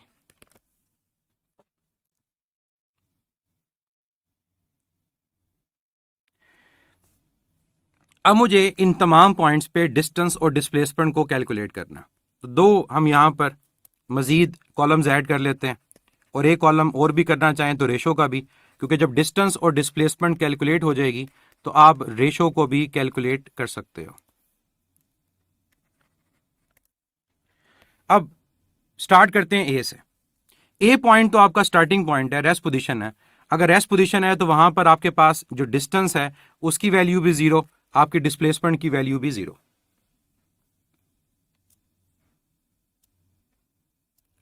अब आ जाए पॉइंट बी पर। जब बॉडी ए पॉइंट से बी पॉइंट पे गई, ए से कहां गई, बी पॉइंट पे, तो आपने सर्कल का 1/4 हिस्सा कवर किया। आपसे पूछा जाता है बताओ इस हिस्से में डिस्टेंस कितना है, इस हिस्से में डिस्टेंस कितना है। तो देखो सर्कल की टोटल लेंथ होती है सरकमफेरेंस। अगर सर्कल का 1/4 हिस्सा है तो आप सरकमफेरेंस को 1/4 से मल्टीप्लाई कर दोगे। अगर सर्कल कंप्लीट होता तो डिस्टेंस होता सरकमफेरेंस। अब सर्कल का 1/4 पार्ट है तो आप क्या करोगे, 2πr को 1/4 से मल्टीप्लाई करोगे, या आपके पास क्या रिजल्ट आ जाएगा, πr/2। आगे चलो, बॉडी आ गई पॉइंट सी पर। जब बॉडी पॉइंट सी पे आई आपका आधा सर्कल मुकम्मल हो गया। जब आधा सर्कल मुकम्मल हुआ तो आपका डिस्टेंस कितना है, आपके सरकमफेरेंस का हाफ। क्योंकि जो डिस्टेंस है वो बेसिकली क्या है, वो आपके पास ये जो कर्व पाथ है इसकी लेंथ है, लंबाई इस कर्व पाथ की, और इस कर्व पाथ की लंबाई फाइंड करने के लिए सरकमफेरेंस को यूज करेंगे। तो आपने आधे सर्कल में 2πr का हाफ लिया। जब 2πr का हाफ लिया तो ये आ गया πr। पॉइंट डी पे कितना आपके पास सर्कल कंप्लीट हो गया, 3/4। जब सर्कल 3/4 कंप्लीट हुआ तो सरकमफेरेंस भी कितना होगा, 3/4। मल्टीप्लाई करना है, डिवाइड नहीं करना। तो आपके पास अब जो रिजल्ट आएगा, 2 डिवाइड करोगे 4 से तो यह आएगा 3πr/2। और जब बॉडी दोबारा पॉइंट ए पर आ जाएगी जब बॉडी दोबारा पॉइंट ए पर आ जाएगी तो उसका सर्कुलर लूप मुकम्मल हो गया, एक कंप्लीट सर्कल हुआ, 1 रोटेशन, तो सरकमफेरेंस भी कितना हो जाएगा, वो कंप्लीट हो जाएगा 2πr। तो डिस्टेंस तो आसान है। ऐसे ही मैं अगर आगे चलता जाऊं, मैं बजाय कहूं कि 1 रोटेशन के मेरे पास कितनी रोटेशंस हैं, ये चलते चलते मेरे पास n नंबर ऑफ रोटेशंस हैं, तो n नंबर ऑफ रोटेशंस के लिए आपके पास डिस्टेंस कितना होगा, आप सिंपल कहोगे n टाइम्स 2πr। 3 रोटेशंस हैं तो 3 टाइम्स 2πr, 6 हैं तो 6 टाइम्स 2πr, और ये चलता रहेगा। तो ये आपके पास n रोटेशंस के लिए आ गया n टाइम्स 2πr।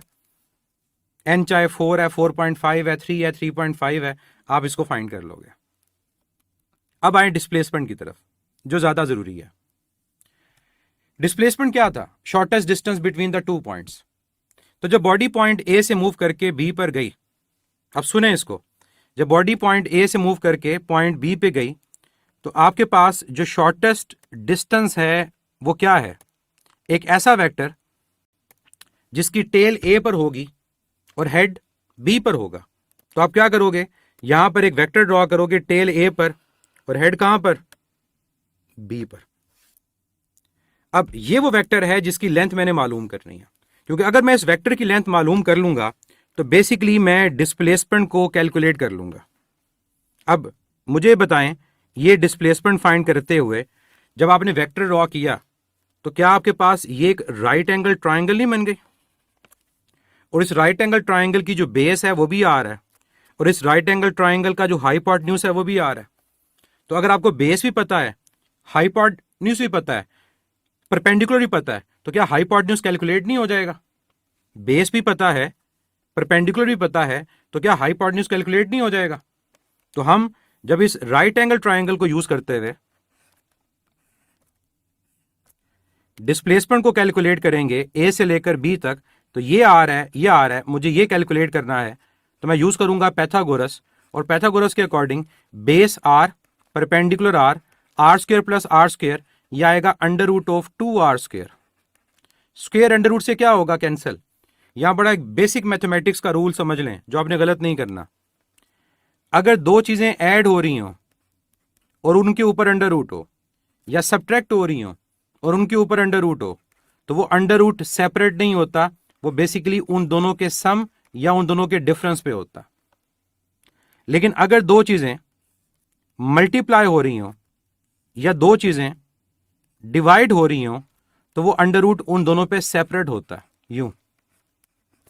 और डिवाइड हो रही हो तब भी x और ये y।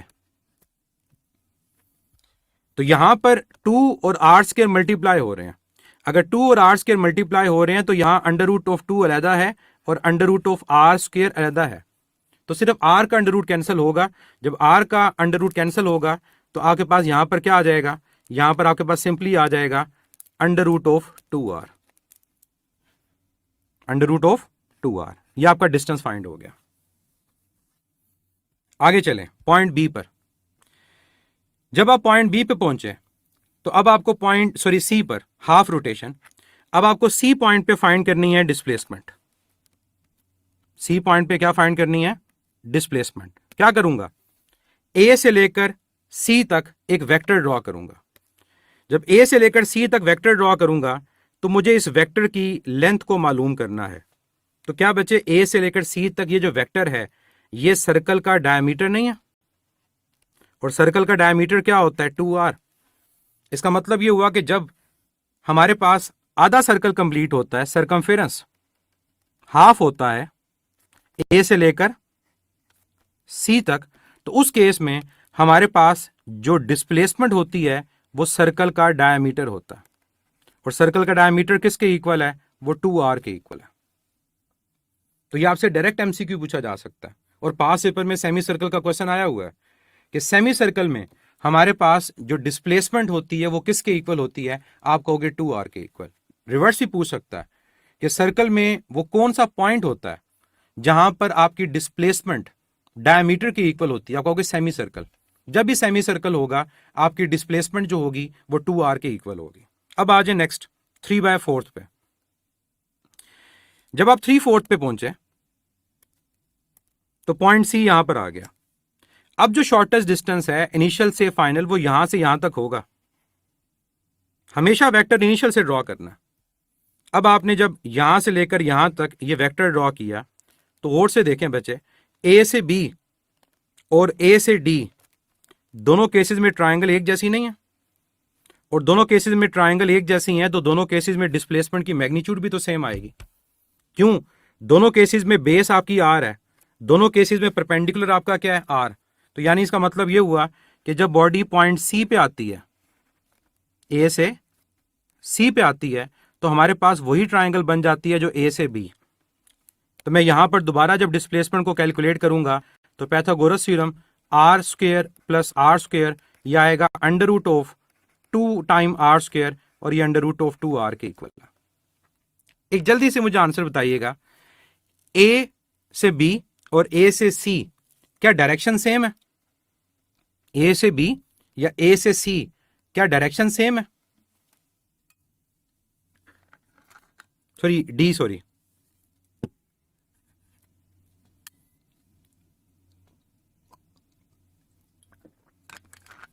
बिल्कुल सही आंसर है, डायरेक्शन सेम नहीं है। कैसे? जब आप ए से बी ले रहे हो तो ये आपका सेकंड क्वाड्रेंट बनता है, और जब आप ए से डी ले रहे हो तो ये आपका थर्ड क्वाड्रेंट बनता है। तो यहां पर जो डिस्प्लेसमेंट है, डिस्प्लेसमेंट वेक्टर है, तो यहां पर आपकी डिस्प्लेसमेंट जो आ रही है अंडर रूट 2 आर, वो सेकंड क्वाड्रेंट में आ रही है, और यहां पर जो अंडर रूट 2 आर आ रही है, ये आपके पास थर्ड क्वाड्रेंट के अंदर आ रही है।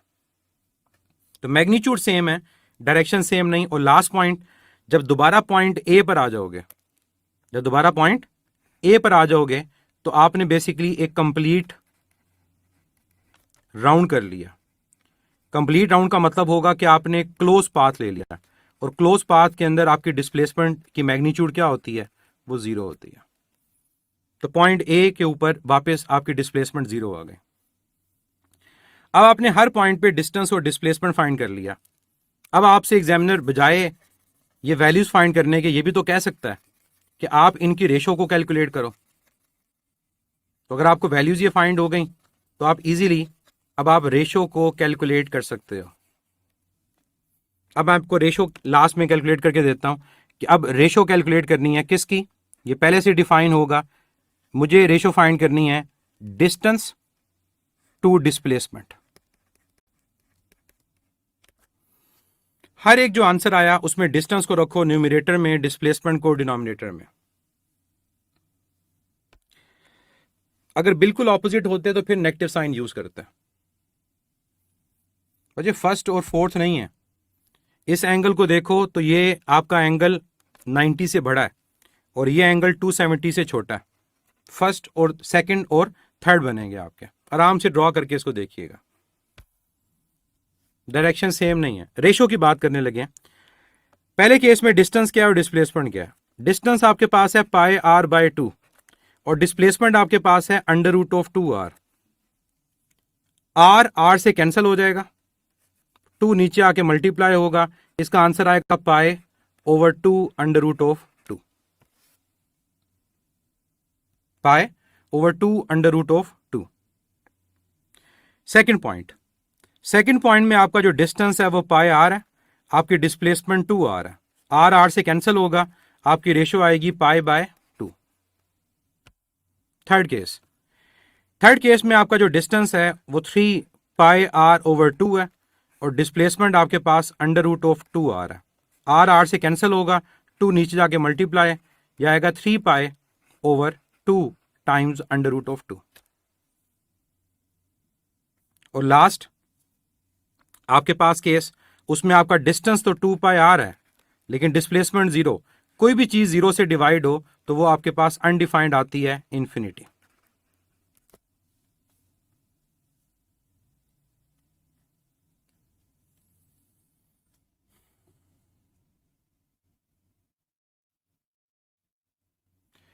नेगेटिव साइन तब आता है जब बिल्कुल ऑपोजिट हो, 180 डिग्री पर हो।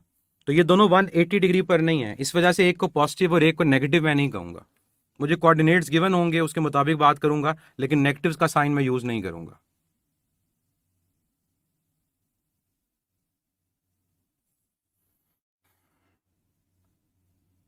ठीक है, तो डायरेक्शन नहीं पूछी जाती, डायरेक्शन को ना सोचें, वो मैंने आपको सिर्फ और सिर्फ बताने के लिए कहा कि ये ना सोचिएगा कि डिस्प्लेसमेंट इक्वल है, एक में आपके मैग्नीट्यूड दोनों में इक्वल है लेकिन डायरेक्शन इक्वल नहीं है। अब एक पॉइंट माइंड में आता है कि ये जो मैंने बातें सारी कही, ये तो मैंने 4 एंगल्स के लिए कही, 0, 90, 180, 270।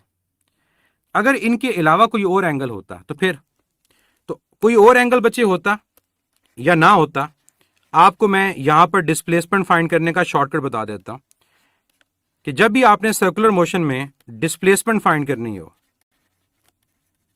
Shortcut for displacement in circular motion,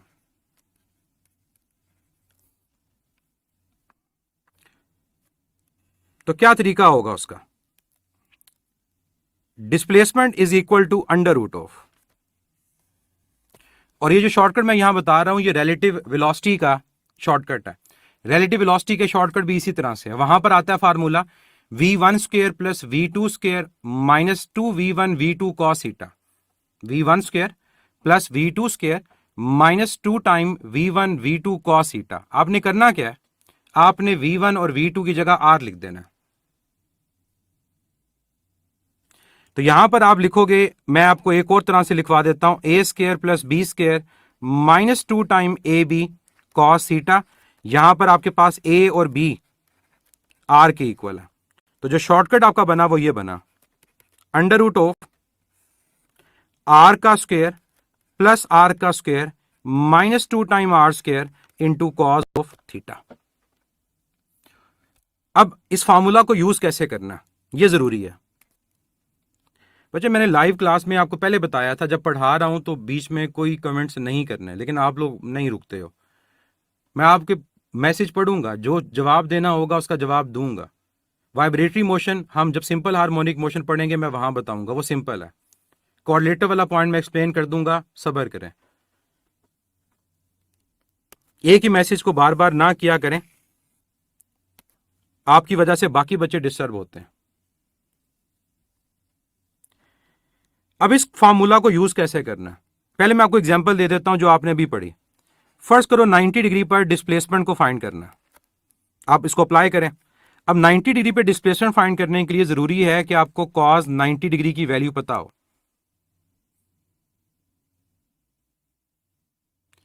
तो कॉस 90 की वैल्यू याद रखें 0 होती है, ये बताऊंगा मैं आपको किसी क्लास में शॉर्टकट भी कि कैसे कर सकते हैं। तो कॉस 90 की वैल्यू 0, तो डिस्प्लेसमेंट की जो आपके पास वैल्यू आएगी वो क्या आएगी, R square plus R square, यह आ जाएगा 2r स्क्वायर माइनस कॉस 90 0, यह आपके पास 0 आ गया, ये पूरी टर्म 0। तो बचा क्या, बचा सिर्फ under root 2r square, square cancel होगा तो आंसर आपके पास आ गया अंडर रूट 2r।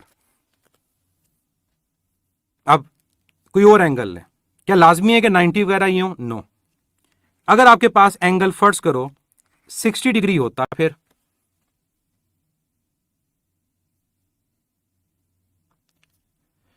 तो फिर आप क्या करोगे, cos 60 की वैल्यू पता होनी चाहिए आपको। cos 60 की जो वैल्यू होती है 1/2 होती है, तो डिस्प्लेसमेंट हमारे पास इक्वल आ जाएगी under root of 2r square, क्योंकि r square plus r square negative 2r square, और cos 60 1/2, यह आ गया 1/2, 2 से कैंसिल हो गया। अब जब 2 से कैंसिल हुआ तो यह आपके पास आ गया under root of 2 time R square minus R square, जब डिफरेंस लेंगे यह आएगा आर स्क्वायर, तो ये किसके इक्वल आ गया, आर के इक्वल आ गया। तो कोई भी एंगल गिवन हो आप इजीली फाइंड कर सकते हो इस शॉर्टकट से कि हमारे पास उस सर्कुलर पाथ में डिस्प्लेसमेंट की वैल्यू क्या होगी। तो ये शॉर्टकट आप लोगों ने याद रखना है कि आप इसको सर्कुलर पाथ में डिस्प्लेसमेंट फाइंड करने के लिए यूज करते हो। तो कॉस की वैल्यू का पता होना जरूरी है, अदरवाइज फिर आप इसको कर भी नहीं सकते। क्वाड्रेंट को मैं एक्सप्लेन कर दूं, जहां पर क्वाड्रेंट में इशू था आपको, अब वो देख लीजिएगा। फिजिक्स को विजुलाइज करके पढ़ें, फिजिक्स में ऐसा नहीं है कि जुबानी चीजें हो जाएं।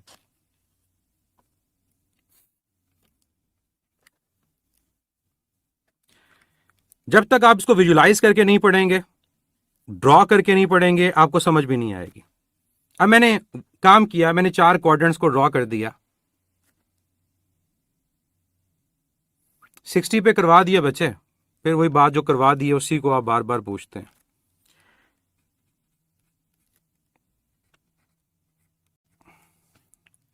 अब जरा गौर से जो ऊपर एंगल थे उनको देखें। आपके पास जो पॉइंट ए टू बी था ये वेक्टर है। अब इस वेक्टर को मैं अगर यहां ड्रॉ करूं तो ये वेक्टर यहां ड्रॉ होता है, और कोई जबरदस्ती आप इसको ड्रॉ नहीं कर सकते। कैसे पता चला ये वेक्टर यहां पर है? इसके एंगल से। एंगल हमेशा देखना होता है पॉजिटिव एक्स एक्सिस से। एंगल हमेशा देखना होता है पॉजिटिव एक्स एक्सिस से। तो यहां पर आपके पास जब एंगल देखोगे तो यहां से यहां तक ये एंगल देखें जरा, और मुझे ये एंगल देख के बताएं क्या ये एंगल 90 से बड़ा है या छोटा है?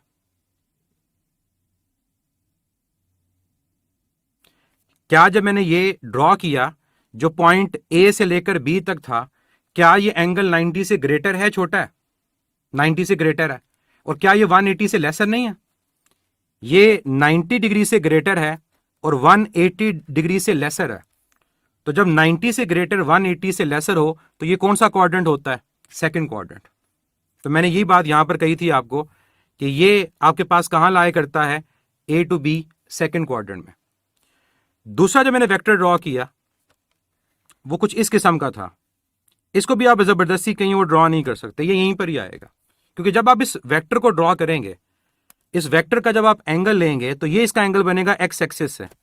अब जरा इस एंगल को देखें, ये 180 से ग्रेटर है, 270 से लेसर है। ये 180 से ग्रेटर है और 270 से लेसर है। तो 180 से ग्रेटर और 270 से लेसर ये कौन सा क्वाड्रेंट होता है? ये आपके पास थर्ड क्वाड्रेंट होता है। तो ये पॉइंट मैंने वहां पर कहा था आपको कि ये सेकंड और थर्ड क्वाड्रेंट में लाई करेगा। क्लियर? लास्ट क्वेश्चन डिस्प्लेसमेंट से रिलेटेड, और फिर इसको हम कंक्लूड करेंगे आज के लेक्चर को। ये सॉल्व नहीं किया, मैंने रिपीट किया पॉइंट, इसको दोबारा सुन लीजिएगा। जो चीज ना समझ आए लेक्चर आपके पास अवेलेबल होगा, और अगर आप लोग बाज नहीं आएंगे ना इस लाइव चैट के अंदर तो हम लाइव क्लासेस को खत्म कर देंगे।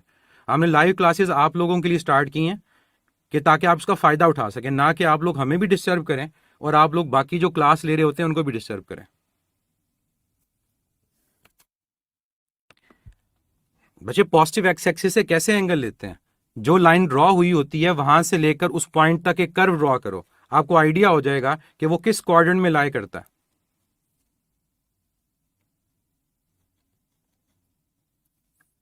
फर्स्ट क्वाड्रेंट में लाई करेगा अगर आपका एंगल 30 हो, 60 हो, 45 हो।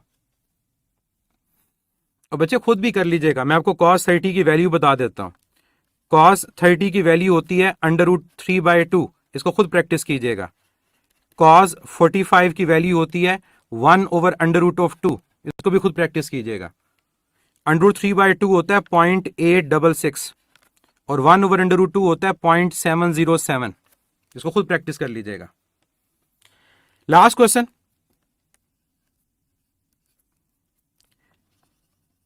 आप सुबह सुबह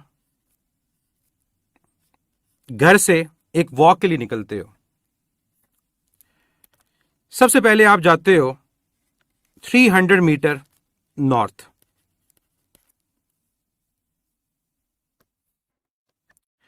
बताऊंगा बच्चे, ट्रिक्स बताऊंगा आपको कैसे फाइंड करने, ठीक है? आज हम इसको कवर कर लें, कैसे करना है ये आपको बताया जाएगा। 300 मीटर जाता है वो नॉर्थ, उसके बाद वो 200 मीटर मूव करता है ईस्ट, और फिर इन द एंड वो 800 मीटर मूव करता है टुवर्ड्स वेस्ट। पहले गया नॉर्थ की तरफ, फिर गया ईस्ट की तरफ, फिर गया वेस्ट की तरफ। आपसे दो सवाल है मेरे। पहला मेरा सवाल यह है कि बताएं टोटल डिस्टेंस उसने कितना कवर किया, और दूसरी चीज आपने मुझे बतानी है कि उसकी टोटल डिस्प्लेसमेंट क्या है। और टोटल डिस्प्लेसमेंट को एग्जामिनर एक और तरह से भी पूछ सकता है, और वो क्या तरीकाकार होता है? वो बजाय टोटल डिस्प्लेसमेंट का वर्ड यूज करने के वो ये वर्ड यूज करेगा कि हाउ फार, वो कितना दूर है फ्रॉम इट्स ओरिजिनल पोजीशन या होम, कि वो अपने घर से कितना दूर आ चुका है। तो इन दोनों का मतलब ये होगा कि आपने डिस्प्लेसमेंट फाइंड करनी है, और जब डिस्प्लेसमेंट फाइंड करोगे तो आपने मैग्नीट्यूड भी बतानी है और उसकी डायरेक्शन भी बतानी है।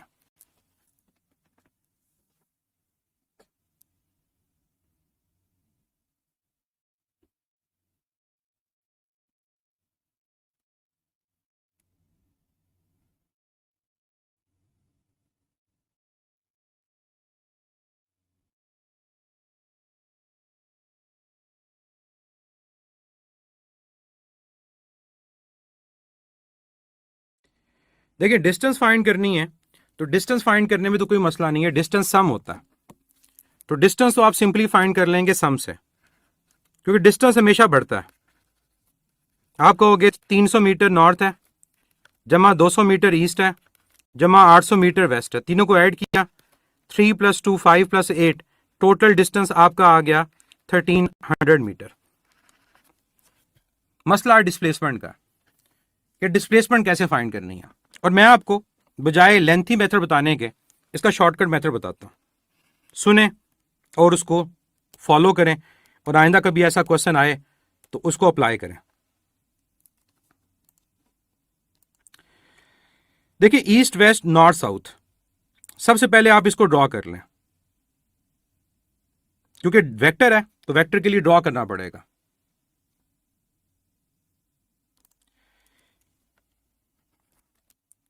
तो क्या करना है आप लोगों ने, ईस्ट वेस्ट नॉर्थ साउथ को ड्रॉ कर लेना है।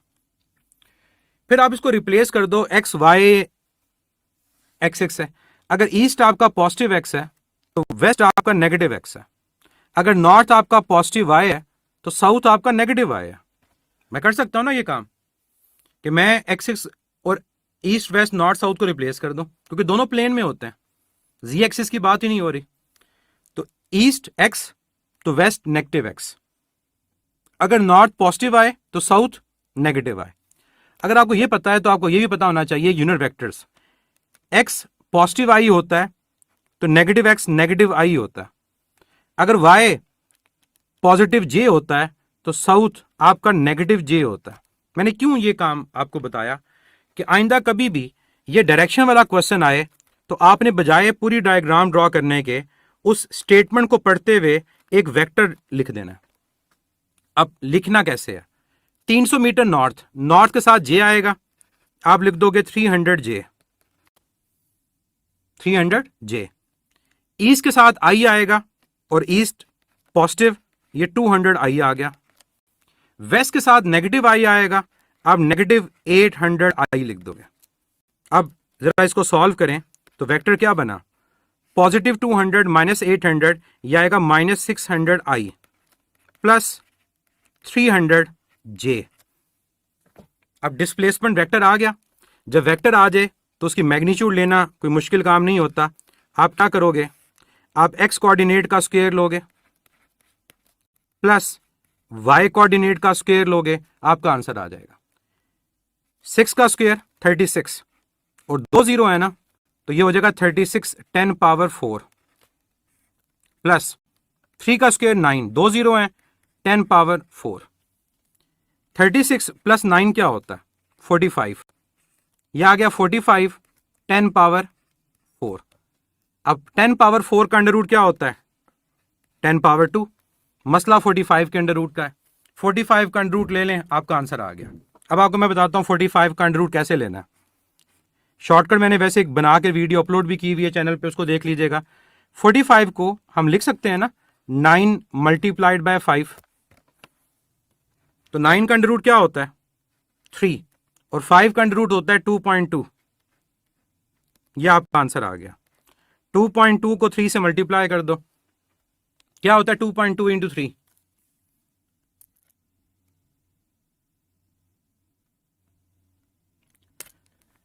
2.2 इंटू 3 क्या होता है 6.6। तो ये आपका आंसर आ गया 6.6 10 पावर 2, और यूनिट आपके पास क्या होगा, मीटर। मैग्नीट्यूड आ गई। अब बारी है डायरेक्शन की। अब डायरेक्शन को सुनिएगा, आपका y पॉजिटिव है, x नेगेटिव है। y पॉजिटिव है, x नेगेटिव है। किस क्वाड्रेंट के अंदर y पॉजिटिव और x नेगेटिव होता है, दूसरे क्वाड्रेंट के अंदर। किस क्वाड्रेंट के अंदर y पॉजिटिव और x नेगेटिव होता है, कहां होता है? ये दूसरे क्वाड्रेंट में। अगर दूसरे क्वाड्रेंट में होगा तो दूसरे क्वाड्रेंट को क्या बोलते हैं? North west. तो डायरेक्शन भी आ गई नॉर्थ वेस्ट। तो आइंदा कभी ये क्वेश्चन आए तो आप इसको इस रूल से कर सकते हो। नॉर्थ वेस्ट और कौन सा क्वाड्रेंट है? Second quadrant.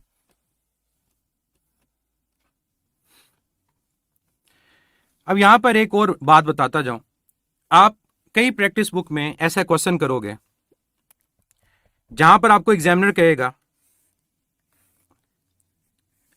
कि body east, west, north, south के अलावा भी मूव कर गई। जैसे मैं अगर कहूं कि पहले बॉडी मूव करके गई नॉर्थ की तरफ, फिर मूव करके गई ईस्ट की तरफ, तो ये दोनों चीजें प्लेन में है। नॉर्थ भी प्लेन में है, ईस्ट भी प्लेन में है। इसके बाद वो कहती है बॉडी कि बॉडी मूव कर जाती है वर्टिकली अपवर्ड। अब बच्चे देखो गौर से कि नॉर्थ, ईस्ट, वेस्ट, साउथ तो प्लेन में थे, लेकिन जब वो बॉडी मूव करके जाएगी वर्टिकली अपवर्ड या वर्टिकली डाउनवर्ड, तो वर्टिकली अपवर्ड या वर्टिकली डाउनवर्ड ये उन दोनों के परपेंडिकुलर है। अब क्या करेंगे? अब ये करेंगे कि एक्स वाई के अलावा तीसरा एक्सिस कौन सा होता है? एक्स वाई के अलावा तीसरा एक्सिस होता है जी। तो अगर आपने ईस्ट, वेस्ट, नॉर्थ, साउथ के लिए आई, नेगेटिव आई, जे और नेगेटिव जे यूज किया, तो वर्टिकली अपवर्ड के लिए क्या यूज करोगे आप? के। और अगर वो आपको कहता कि वर्टिकली डाउनवर्ड मूव की, तो वर्टिकली डाउनवर्ड के लिए क्या यूज करते हैं आप? अगर वो मूव करती वर्टिकली डाउनवर्ड, तो फिर आप उसके लिए क्या यूज करते? आप उसके लिए यूज करते नेगेटिव के। तो ऐसे क्वेश्चन जहां पर आपको कहा जाए कि बॉडी पहले गई नॉर्थ की तरफ, फिर ईस्ट की तरफ, फिर वेस्ट की तरफ, और आखिर में वो मूव कर गई परपेंडिकुलर अपवर्ड, तो आपने पहले आई और जे यूज किए, परपेंडिकुलर अपवर्ड के लिए के और परपेंडिकुलर डाउनवर्ड के लिए नेगेटिव के।